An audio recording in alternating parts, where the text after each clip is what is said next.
Duke's Secret Promise. Chapter 1. A Modest Proposal.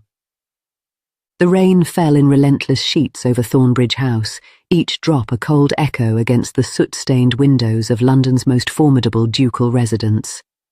The April wind howled through Grosvenor Square, rattling the iron lanterns and sending footmen scurrying for shelter. To Miss Eliza Harrow, standing in the vast marble foyer, with water dripping from the hem of her faded pelisse and pooling around her cracked half-boots, the mansion felt less like a home and more like a mausoleum, a monument to a man who had buried himself alive. "This way, miss." The butler was a skeletal figure named Penworth, his black coat immaculate, his face expressionless. He had not offered to take her damp gloves. He had not offered her a handkerchief for the water streaming from her bonnet. He simply turned and walked, expecting her to follow. Eliza gathered her courage. It was a small, tattered thing after months of watching her father sink deeper into debt and her sisters grow thinner, and followed. Her footsteps echoed on the black and white checkered floor. Above her, a chandelier the size of a small cottage glittered with 1,000 crystals, each one worth more than her family's entire annual income. The irony was not lost on her. She was here to sell herself for a roof over her sisters' heads, and the man who would buy her had more candles in one room than her father had shillings to his name. The advertisement had appeared in the Times 3 weeks ago, nestled between notices of estates for let and announcements of shipping arrivals. Eliza had read it so many times she had committed it to memory.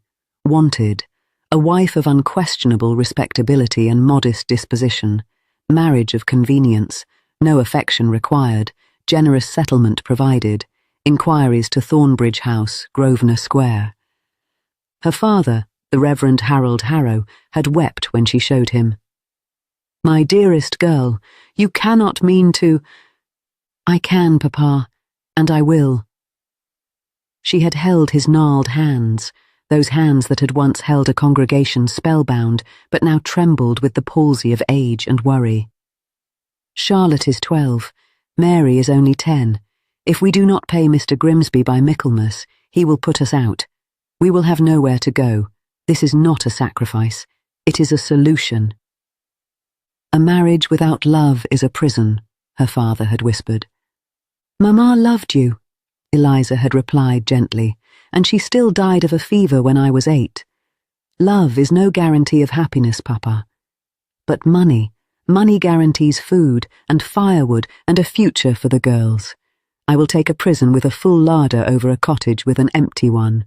Now, watching the butler's straight back as he led her through corridors lined with paintings of grim-faced ancestors, Eliza wondered if she had been too hasty. The house was cold, not merely in temperature, but in spirit. No flowers graced the tables, no fire burned in the hallway hearths. The servants moved like shadows, their faces blank, their voices hushed. It was as if the house itself was holding its breath. Penworth stopped before a pair of massive oak doors. "His Grace will see you now. You have been allotted 15 minutes. 15 minutes to decide the rest of my life," Eliza murmured. "If you wish to withdraw, miss, no one would think less of you." The butler's voice was neutral, but something flickered in his eyes. A warning, perhaps, or a plea. Eliza straightened her spine. She was not tall, barely 5 feet in her stockings, but she had learned long ago that height had nothing to do with strength. "Thank you, Penworth. I do not wish to withdraw. Announce me." The doors swung open. Chapter 2. The Duke in Shadow. The study was a cavern of dark wood and darker memories.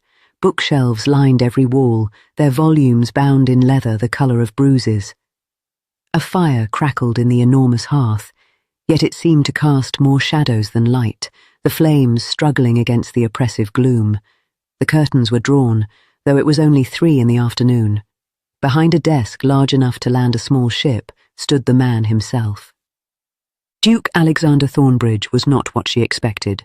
She had braced herself for a gout-ridden lecher in his 60s, perhaps with a wig and a wheeze, or a withered eccentric with yellowed nails and a fondness for cruel jests.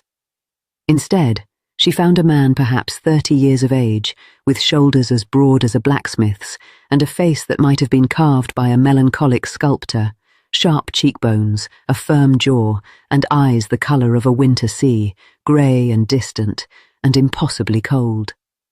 His hair was the deep brown of freshly turned earth, and he wore impeccable black coat, black waistcoat, black cravat.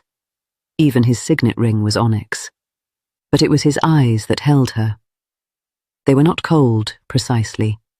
They were absent, as if the man behind them had retreated to a distant tower and had forgotten the way back, leaving only a shell to conduct business and sign documents.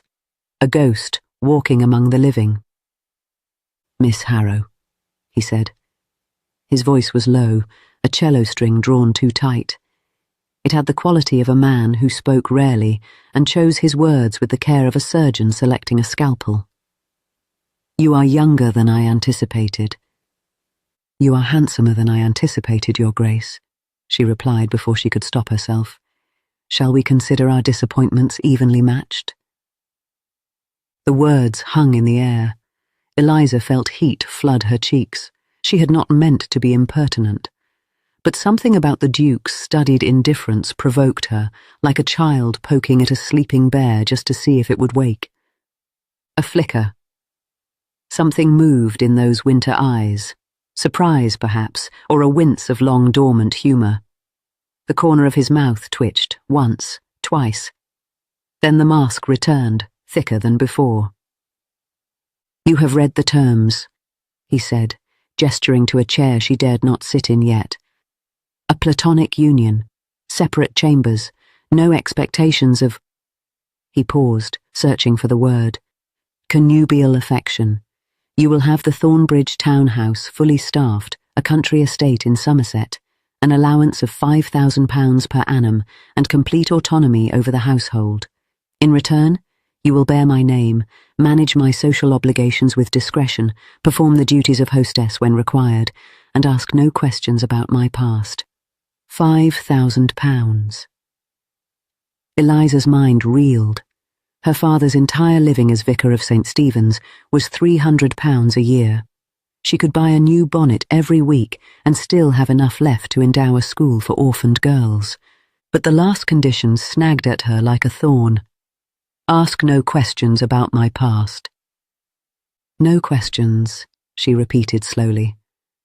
"That seems a rather frail foundation for a marriage, even a convenient one. Forgive me, Your Grace, but I was raised to believe that marriage, even one of transaction, should be built on honesty. Secrets have a way of poisoning wells." Alexander turned to the window. His back was a wall of black wool, his posture rigid. Outside, the rain continued its relentless assault. "Foundations are overrated, Miss Harrow. I require a duchess in name only. You require funds to save your family from ruin. This is a transaction. Transactions are clean. Emotions are not. They rot. They decay. They turn to poison in the blood." She studied the rigid line of his shoulders, the way his hands, large, capable hands, gripped the windowsill until his knuckles went white. A man who had been burned, she realized. Burned so deeply and so thoroughly that he had built a fortress of solitude around his heart and called it peace. A strange tenderness pricked at her, unwelcome and unasked for. This was not a monster. This was a man in hiding. "May I ask one question, Your Grace? Not about your past, about the future." He turned, and for a heartbeat she saw it. A raw, flayed vulnerability beneath the ducal mask. Then it was gone. "You may ask. I may not answer. If I accept this arrangement, if I become your duchess, will you treat me with kindness? Not love. I am not so foolish as to ask for that. But kindness, civility, the basic respect one human being owes another." The silence stretched. The fire crackled. Somewhere in the house a clock struck the quarter hour. "I will never raise a hand to you," he said finally. "I will never speak to you with intentional cruelty. I will ensure you want for nothing material. Is that kindness enough? Eliza considered. It was not enough. She suspected she deserved more, but Charlotte and Mary deserved a warm room and full bellies more. It will do, she said. I accept your terms, Your Grace. I will marry you. He nodded once, sharp and businesslike. The wedding is Saturday. I have already obtained a special license. Penworth will show you to your rooms. You will remain here as my guest until the ceremony. My solicitor will provide the marriage settlement papers for your signature this evening. And my family? They may attend the wedding. I will pay for their travel and lodging. He paused, something softening in his expression for just a moment. I was not always this man, Miss Harrow. I want you to know that. I was different once. What happened? The mask slammed back into place. That is a question about my past. Good afternoon, Miss Harrow. As she followed Penworth up the sweeping staircase, her footsteps now dry, her heart now heavy, Eliza glanced back. The Duke had returned to his window, staring out at the rain. In the fading light, he looked less like a nobleman and more like a prisoner. She had secured her family's future. But she had also walked into a house that held its breath, waiting for a secret to break. Chapter 3. The Portrait with Empty Eyes. The first week of their marriage was a study in polite silence. The wedding had been a small, grim affair, a chapel in Mayfair, a ring that felt heavy as a shackle on her finger, a kiss on the cheek so cold it might have been administered by a statue. Alexander had worn the same impeccable black, and his eyes had remained fixed on a point somewhere above her left shoulder, as if he could not bear to look directly at her. Her father had wept. Her sisters had worn borrowed dresses and confused smiles. And Eliza had become the Duchess of Thornbridge without ever feeling like a bride. Now, 7 days later, she had learned the rhythm of the house. Alexander took his morning coffee in his study, his noon meal at his club, and his evenings in the library with a brandy and a book he never turned the page on. He did not join her for breakfast. He did not escort her to dinner. He left notes for her on the hall table. Out till midnight. Do not wait up, as if she were a housekeeper rather than a wife. Eliza, left to her own devices, explored. Thornbridge House was vast, a labyrinth of corridors and forgotten rooms. On Monday, she discovered a ballroom that had not been used in a decade, its chandeliers shrouded in dust cloths. On Tuesday, she found a conservatory where the glass ceiling had cracked and ivy had crept in through the gaps, turning the space into a wild, beautiful jungle. On Wednesday, she located the kitchens where the cook, a formidable woman named Mrs. Hatch, took one look at Eliza's pinched face and pressed a hot scone into her hand. "You're too thin, Your Grace," Mrs. Hatch said gruffly. "We'll put some meat on those bones." "My husband does not dine at home," Eliza said. "I had thought to take my meals in my room." "His Grace is a fool." Mrs. Hatch snapped her apron. "No offence, Your Grace." "None taken. I suspect you are correct." But it was on Thursday that the true discovery came. She had been searching for the library. She had finished the 3 novels she brought from home and was growing desperate for entertainment when a maid dropped a curtsy so low she nearly toppled. "Forgive me, Your Grace," the girl cried, her face as pale as milk. "I did not mean to. The door was open, and I only—" Eliza's gaze slipped past the maid, into a room frozen in amber. The door stood ajar, and beyond it was a chamber that time had forgotten. Dust motes danced in the slanted light from a single uncovered window. A dressing table held a silver hairbrush, tarnished with age, a porcelain hand mirror, and a dried rose in a crystal vase. A gown of emerald silk hung from a wardrobe door, as if waiting for its owner to return from a stroll. And on the wall, above a cold fireplace, hung a portrait. A woman. Young, beautiful, with chestnut curls and laughing blue eyes. She wore the emerald gown, and a small diamond pendant glittered at her throat. Her smile was wide and genuine, the smile of a woman who had never known a moment's sorrow, but it was the man beside her that made Eliza's breath catch. A younger Alexander, perhaps 22 or 23, his face unlined, his hair unfashionably long, his hand resting on the woman's shoulder with easy intimacy. He was smiling, not the thin, polite smile he offered to servants and solicitors, but a real smile, wide and warm and full of light.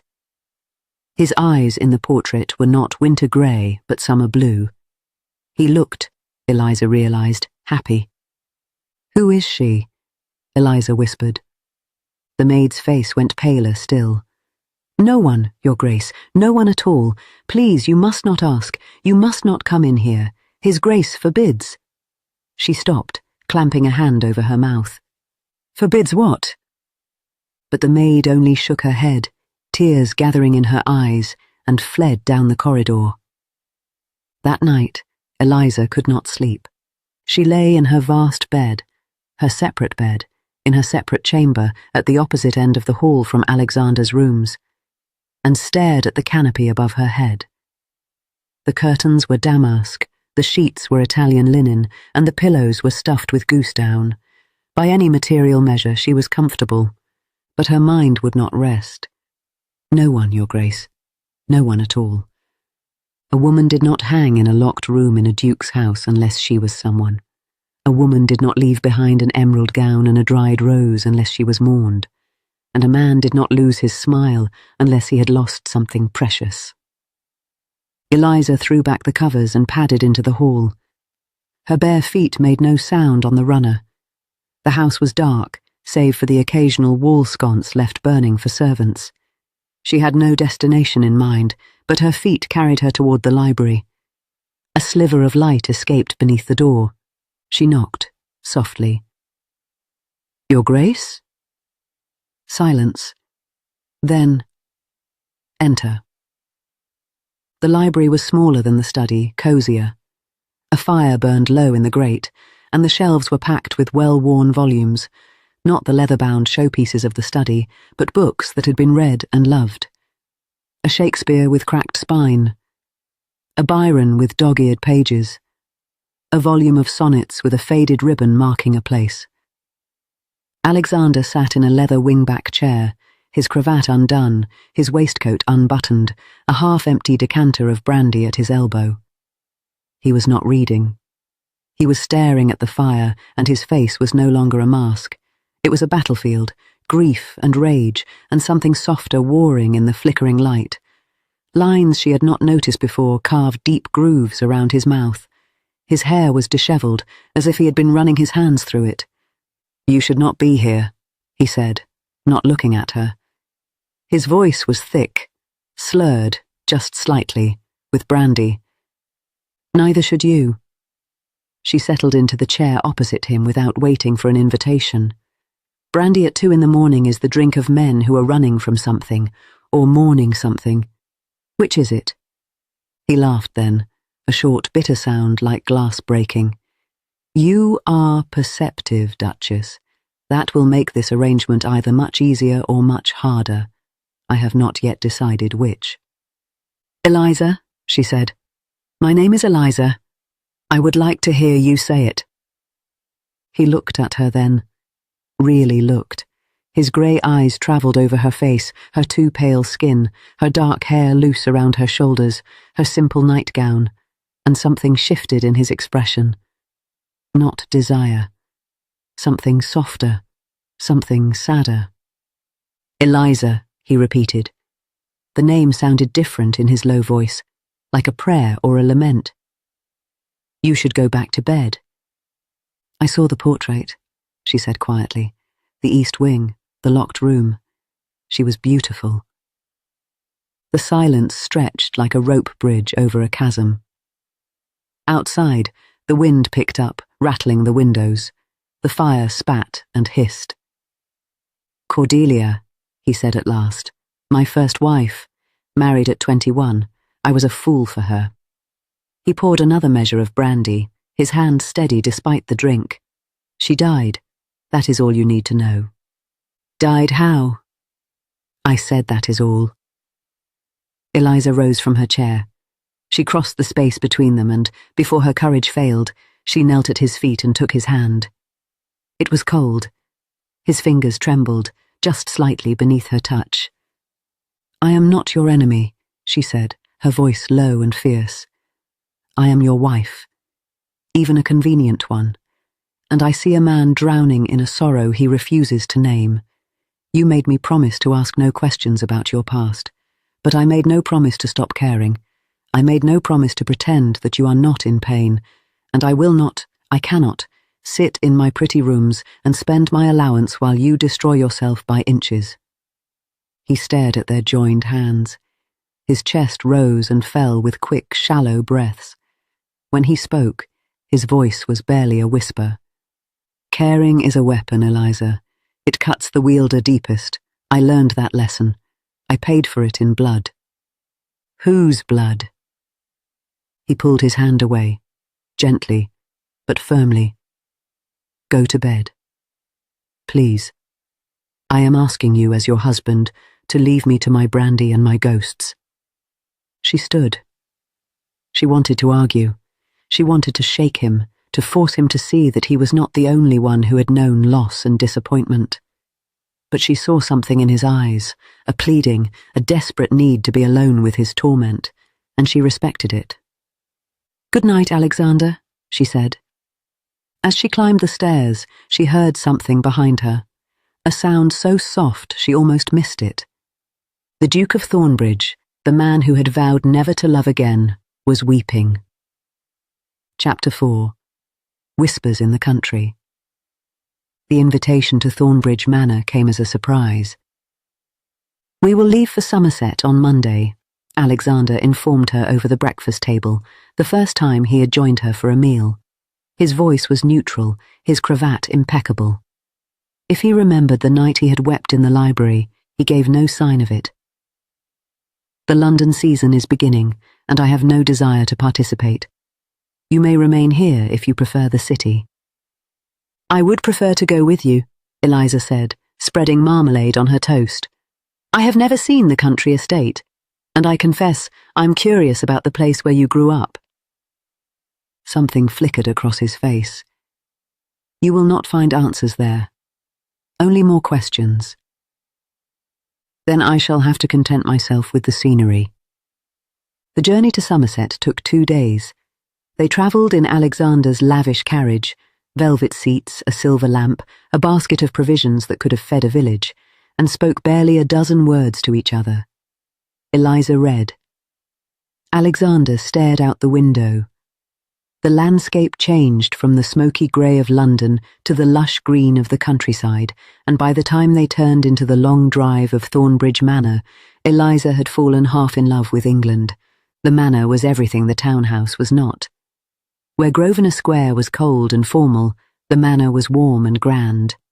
Grey stone walls draped in ivy, mullioned windows that caught the afternoon sun, a sweeping lawn that led down to a river. Wisteria climbed the portico. A flock of sheep grazed in the distance. It looked, Eliza thought, like a place where happiness might be possible. But as they stepped down from the carriage, she noticed the servants. They were older than the London staff, their faces lined with years of service, and something else. Fear. They glanced at each other when Alexander passed, their eyes darting, their hands trembling. The housekeeper, a stout woman named Mrs. Peck, curtsied so deeply her knees cracked. Welcome home, Your Grace, she said, but her voice wavered. Alexander acknowledged her with a nod and strode inside, leaving Eliza to follow. The first 3 days in Somerset were no different from London. Alexander retreated to his study or walked the moors alone, returning with mud on his boots and a deeper shadow in his eyes. Eliza explored the manor, a kinder, brighter house than the townhouse, with flowers in the vases and fires in every hearth, but she could not shake the feeling of being watched. The servants spoke to her only in monosyllables. Doors closed when she approached. Conversations died in hallways. On the 4th day, she found Mrs. Peck in the still room, sorting dried lavender. "May I help?" Eliza asked. Mrs. Peck startled like a rabbit caught in a snare. "Your Grace, I did not hear you come in." "I am light on my feet." Eliza sat on a stool and began to sort the lavender by hand. "Tell me about Cordelia." The housekeeper went white. "I cannot, Your Grace. Please, do not ask me." "Everyone tells me not to ask, but no one tells me why. Was she cruel? Was she mad? Did she harm someone?" Mrs. Peck's hands shook, the lavender spilled from her lap. "She was neither cruel nor mad, Your Grace. She was unhappy, and unhappiness, left to fester, becomes poison. Poison for whom? For everyone who loved her, for His Grace most of all." The old woman's eyes filled with tears. "They say she threw herself from the cliffs, or that he pushed her. No one knows. The inquest ruled it an accident. But the magistrate, he was a friend of the old Duke. And the letters— oh, I've said too much." "What letters?" But Mrs. Peck had already fled, her apron pressed to her face, her sobs echoing down the corridor. Chapter 5. The letters. That night, Eliza did something reckless. She waited until the house was dark and silent, until the last servant had retired and the clocks had struck midnight. Then she crept down the corridor to Alexander's study. The door was locked, but she had noticed something earlier. The third drawer of his desk had a faulty mechanism. Penworth had struggled with it that morning, muttering about a spring that needed replacing, a hairpin, a prayer, a soft click. The drawer slid open. Inside, a leather-bound journal, its cover worn, and a bundle of letters tied with a faded black ribbon. Eliza's hands trembled as she lifted them. The paper was old, the ink faded. She carried them to the window, where the moonlight was brightest, and untied the ribbon. The first letter was dated 5 years ago. The handwriting was elegant, feminine, but the words were anything but. "My dearest Cordelia, the Duke suspects nothing. He is so blind in his devotion that he believes every word you whisper. Meet me at the Folly on Thursday. Bring the diamond pendant. I have found a fence in Bristol who will pay handsomely. Do not fail me, my love. You know what I hold over you. Yours in shadow, J." Eliza's blood turned to ice. She read another. And another. The letters spilled their secrets like a wound bleeding out. Cordelia had not loved Alexander. She had married him for his title and his fortune, but her heart and her bed belonged to another.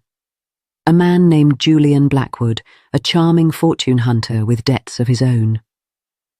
Together, they had plotted to fleece the Duke, sell the family heirlooms, forge documents to secure a massive loan against the Thornbridge estates, and then flee to the continent, leaving Alexander ruined and humiliated.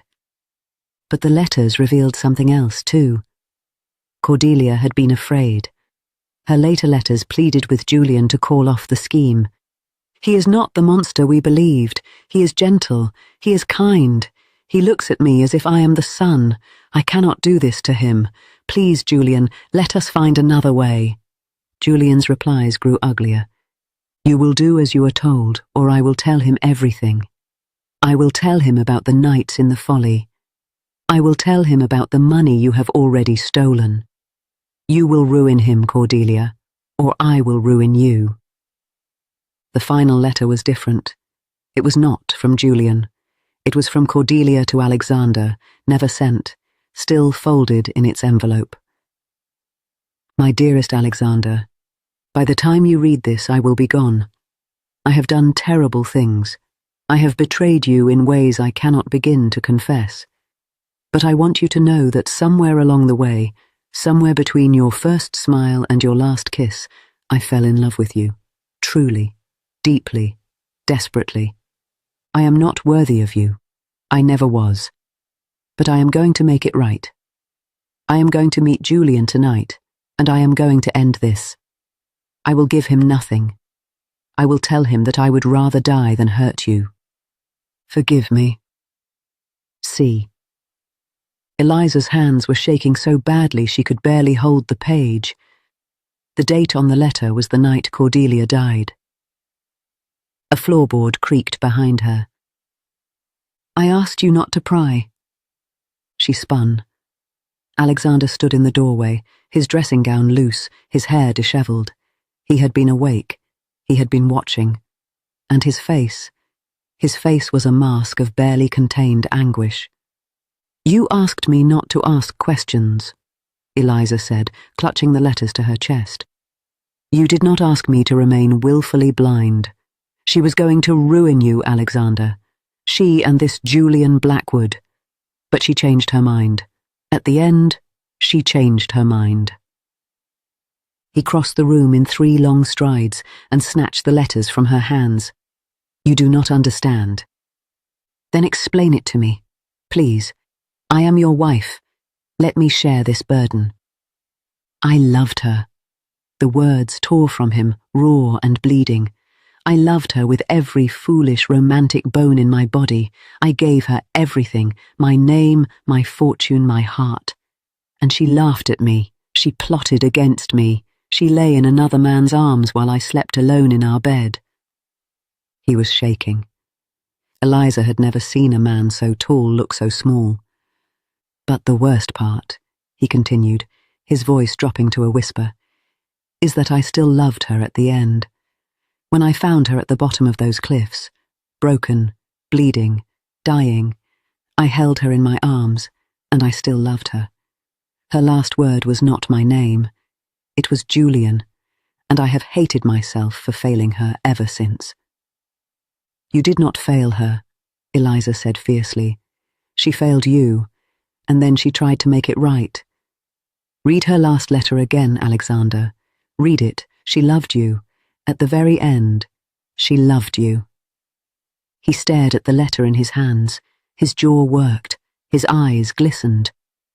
"I made a promise on her grave," he said. "I swore I would find Julian Blackwood and make him pay for what he did. But he disappeared. And every day that passes, I break that promise anew." Eliza took a step toward him, then another. She reached up, she was so much shorter than him, and placed her palm flat against his chest, over his heart. It pounded beneath her hand like a trapped bird. "You made a promise to a ghost," she said, "but you also made a vow to me, in a church, in front of God. You promised to protect and cherish. You have done neither. You have hidden. You have run. And you have let a dead woman and a living villain steal the man you might have been." His breath caught. "Eliza." "I am not Cordelia. I will never betray you. I will never lie to you. But I will also not stand by while you drown. So here is my promise to you, Alexander Thornbridge. I will help you find Julian Blackwood. I will help you clear Cordelia's name. And I will help you learn to live again, whether you want me to or not."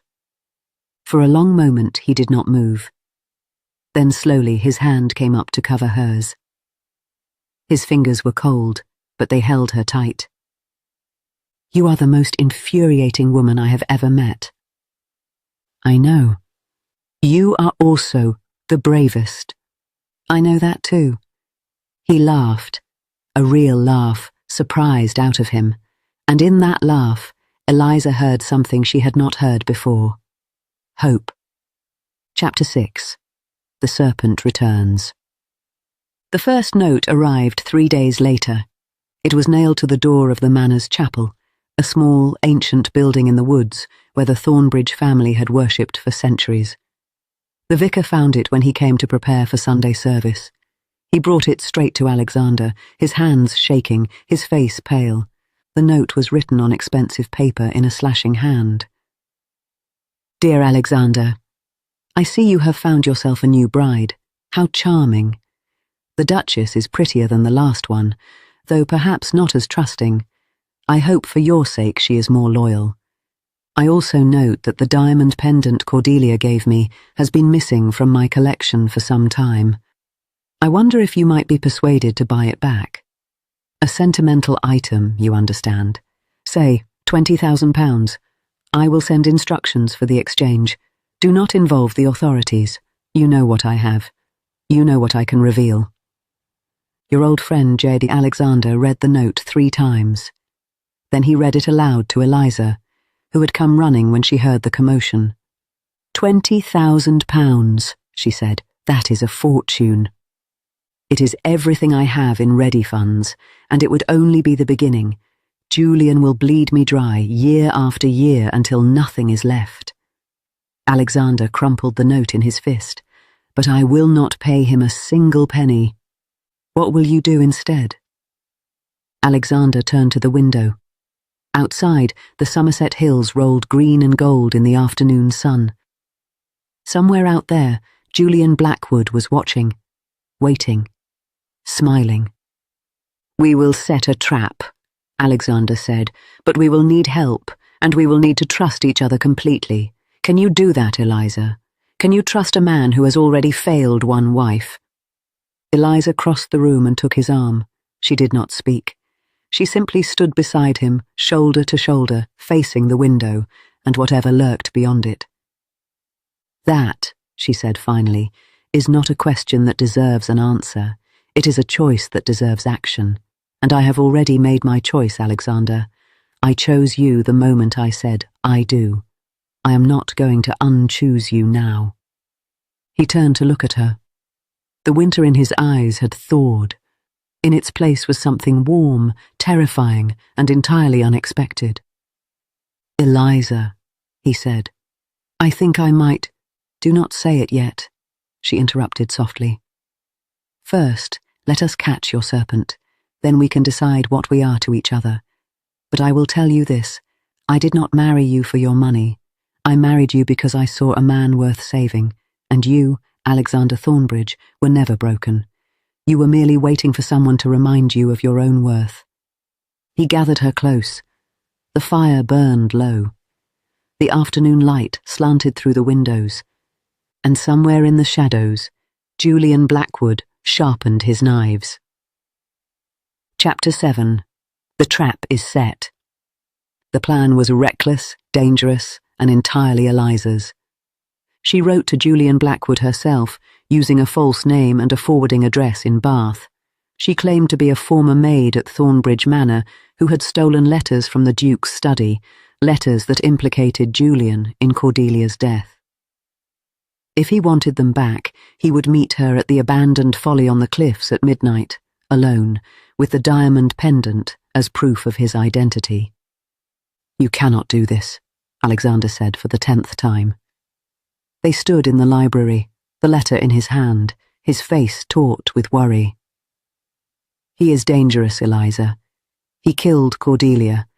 Whether by accident or design, he killed her. I will not let you risk yourself. He will not come if you are there. He knows you too well. But he does not know me. To him, I am just a greedy servant looking for a payout. Eliza took the letter from him and folded it neatly. I am not afraid of Julian Blackwood. I am afraid of what will happen if we do nothing. He will blackmail you for the rest of your life. He will never stop, and I refuse to spend my marriage looking over my shoulder. Alexander's jaw tightened. Then I will be nearby, hidden, if he so much as touches you. You will be 10 paces behind me the entire time. I have already arranged it with Sir Reginald. Sir Reginald Vaughan was the local magistrate, a man with a reputation for integrity and a personal hatred of blackmailers. Alexander had consulted him in secret, sharing the letters and the locket Eliza had discovered hidden beneath a floorboard in the east wing, containing a miniature portrait of Captain Thomas Hartley, Cordelia's true love. Sir Reginald will bring constables, Alexander said, unconvinced. But if Julian realizes it is a trap, he may flee before they can act. Then we must ensure he does not realize. We must make him believe I am real, a frightened maid with stolen goods and a price.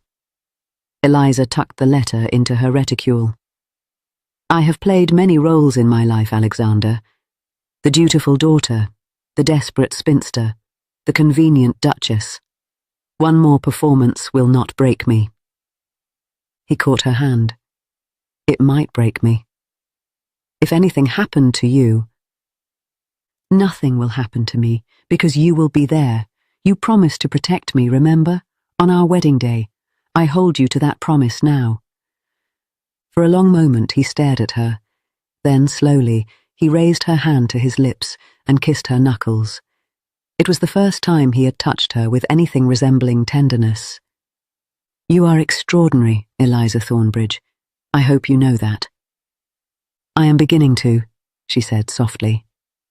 Chapter 8. Midnight on the Cliffs. The cliffs of Somerset were a jagged teeth against a moonless sky. The wind howled like a wounded animal, tearing at Eliza's cloak and whipping her hair across her face. Below, the sea churned white with fury, crashing against the rocks with a sound like thunder.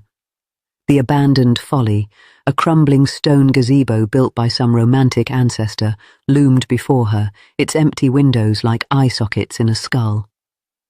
Eliza stood at the entrance, her heart hammering against her ribs.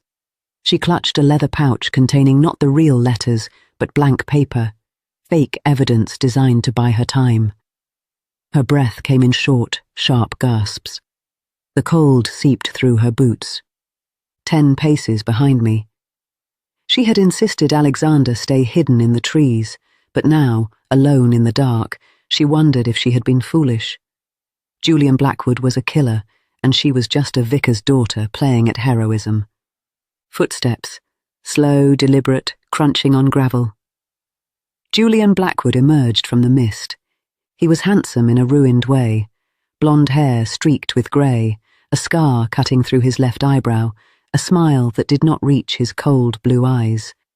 He wore a gentleman's riding coat, but highwayman's boots, and his hands were gloved in black leather. In one hand, he carried a small velvet pouch, the diamond pendant, presumably. "You are not a maid," he said, stopping 10 feet away. His voice was smooth, educated, utterly without warmth. "Your accent is too refined. Your posture is too proud. Who are you?" "I am the Duchess of Thornbridge," Eliza said. Her voice did not tremble. She was proud of that. "And you are a murderer." Julian laughed. It was a chilling sound, like ice cracking.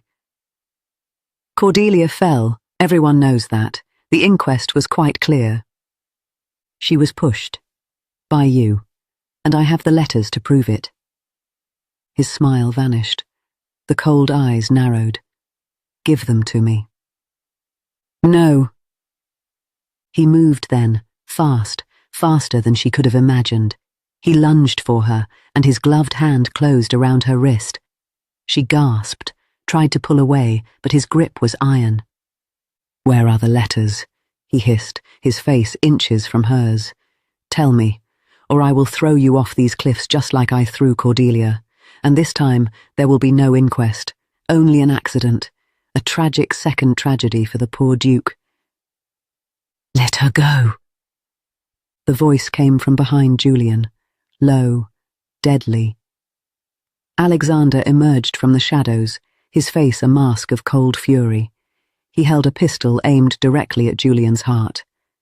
"Alexander," Julian said, and he had the audacity to smile. "I was wondering when you would show yourself. Always the hero, aren't you? Always rushing in to save the damsel. How did that work out last time?" "Let her go, Julian. This is between you and me." "I think not." Julian pulled Eliza against him, using her as a shield. His arm tightened around her throat. "You will put down the pistol, or I will break her neck. Do you understand? I have nothing left to lose. You, on the other hand, you have a new wife, a pretty one. It would be a shame to lose her so soon." Alexander's hand shook. The pistol wavered. Eliza could see the calculation in his eyes, the desperate mathematics of a man trying to save her without killing her. "Alexander," she said, her voice steady despite the arm at her throat. "Remember what I told you. I am not afraid." "Shut up," Julian snarled. "No." She turned her head as much as she could and looked directly into Julian's cold eyes. You are a coward, Julian Blackwood. You have always been a coward. You used Cordelia for money. You used Alexander for protection. And when Cordelia tried to break free, you murdered her. But you are not going to murder me, because I am not alone. What? She stomped on his instep with all her strength. He grunted, his grip loosening just enough. She dropped to the ground and rolled, and Alexander fired. The shot echoed across the cliffs. Julian screamed, clutching his shoulder, the velvet pouch flying from his hand. He stumbled backward, toward the edge, toward the churning sea. But before he could fall, before he could escape, lanterns flared, boots pounded. Sir Reginald and 4 constables surged from the trees, surrounding the wounded man. "Julian Blackwood," the magistrate intoned, his voice ringing across the cliffs. "You are charged with the murder of Cordelia Thornbridge, with attempted blackmail of the Duke of Thornbridge, and with the assault of the Duchess. You will come with us." Julian, bleeding, snarling, was dragged to his feet. He spat at Alexander. "This is not over. I will rot in Newgate before I let you have peace." "Then rot," Alexander said quietly. "It is more than you deserve." As the constables hauled Julian away, Alexander dropped the pistol and fell to his knees beside Eliza. His hands were shaking as he cupped her face, tilting it to the light, searching for injuries. "Are you hurt? Did he—" "Eliza, answer me." "I am fine." She was crying, she realized. Tears streamed down her cheeks, but they were not tears of fear. They were tears of relief, of triumph, of something deeper and stranger. "I am perfectly fine, Alexander. Thanks to you." "Thanks to you."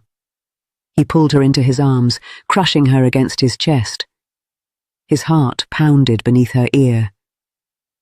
"You were extraordinary. You were magnificent. I have never been so terrified in my entire life." "Nor I," she admitted. "But we did it. We caught him. The truth will come out now. Your name will be cleared." "I do not care about my name." He pulled back, his eyes searching hers. The winter was gone. The grey had melted into something warm and deep and terrifyingly vulnerable. "I care about you. Only you, Eliza. "Do not say it yet," she whispered, pressing her fingers to his lips. "Say it when we are home. Say it by the fire, with no villains and no cliffs and no ghosts between us." He kissed her forehead, then her nose, then, softly, her lips. "Then let us go home," he said. Epilogue. A promise renewed. 6 months later, Thornbridge Manor bloomed with the first roses of summer. The scandal had broken, but not as Alexander had feared. When the trial of Julian Blackwood concluded with a conviction for manslaughter and blackmail, Julian's own journal, recovered from his hiding place in Bristol, had provided the final proof. The London Times printed a full retraction of its earlier innuendos. The Duke of Thornbridge, once whispered to be a murderer, was hailed as a man of quiet honour who had protected his wife's memory at the cost of his own reputation. Captain Thomas Hartley, Cordelia's true love, came forward to testify. He had been waiting on the ship in the Channel the night Cordelia died. He had seen Julian flee the cliffs. He had heard Cordelia's final cry. For 5 years, he had lived with his own guilt, believing that his love had caused her death. Now, finally, he was free. "You should have come forward sooner," Alexander told him after the trial. "I was a coward," Thomas admitted, "and I am sorry. For what it is worth, she loved you at the end. She told me, in her last letter, she said you were the best man she had ever known." Alexander said nothing. But that night, he went to the East Wing. He stood before Cordelia's portrait for a long time. Then he took it down, wrapped it carefully, and placed it in a trunk in the attic. "Not because I want to forget her," he told Eliza, "because I want to stop living in her shadow." Eliza took his hand. What do you want to live in instead? Your light, he said, if you will have me. The summer solstice arrived, and with it, a celebration. Thornbridge Manor opened its doors for the first time in 5 years. Neighbours came, friends came, Eliza's sisters came, wide-eyed and delighted, running through the gardens with abandon. Her father came, his health improved, his debts paid, his smile returned. And at the end of the evening, when the guests had gone and the servants had retired, Alexander led Eliza to the folly, not the crumbling one on the cliffs, but a new folly he had built in the gardens, a small stone pavilion draped in roses. "I have something to tell you," he said. "I know." She smiled up at him, her cheeks flushed with wine and happiness. "You have been trying to tell me for 6 months. I love you, Eliza Thornbridge."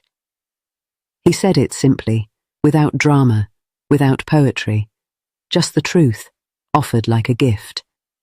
"I swore never to love again. I built walls around my heart. I buried myself in duty and solitude and brandy, and then you arrived asking impertinent questions and firing pistols at blackmailers and refusing to let me drown." "I love you too," she said. "I think I loved you the moment I saw you standing in that dark study, pretending not to feel anything. You were so clearly feeling everything. You just needed someone to remind you that feeling is not weakness. It is strength." He kissed her. The roses swayed in the summer breeze. Somewhere in the distance, a nightingale sang. "When we first married," he murmured against her lips, "I made you a promise. I promised you kindness and civility. I promised to never raise a hand to you. I have kept those promises." "Yes, you have. But I want to make a new promise now, a better one." He knelt before her, taking both her hands in his. "I promise to love you, Eliza, for the rest of my life. Not because I need a duchess, not because I need an heir, but because you are the best part of me, and I am a better man when you are beside me. I will spend every day trying to deserve you." She pulled him to his feet.